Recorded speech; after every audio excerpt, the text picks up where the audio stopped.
الفيديو اخوتي وخواتاتي ديال صاحب النظافه او اصحاب النظافه في اوروبا. شو التعامل اثناء العمل ديالو اللي كيتعامل مع طرويات الزبل او النفايات اللي عندهم في الشوارع.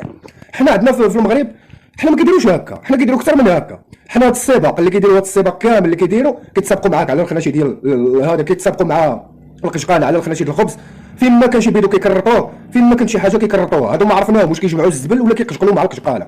اصاحبي حشومه اصاحبي بنادم بكروسه صاحبي، وانت هي اللي كتخلص مع الشركه ولا كتطمع له في خشات الخبز دايره درهم اصاحبي. راه حشومه صاحبي، هادي راه ما كيدخلهاش العقل. وهذا الفيديو جبتوه يعني جا في الصدفه. بغيت نهضر على هذه القضيه باش الناس اللي مكلفين بهاد الناس ديال الشركه يقول لهم يبعدوا من الرزق ديال عباد الله. هذاك راه الرزق ديال واحد غادي بالكروسه ما قادش يدفعها، واش فهمتيني؟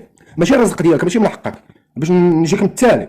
انت راه كتخلص عندك شهريه، هذاك اللي ما دبرش عليها وحشى راسو في طروت الزبل راه ما يجيب حتى لعبه، راه حتى واحد ما يعطيه.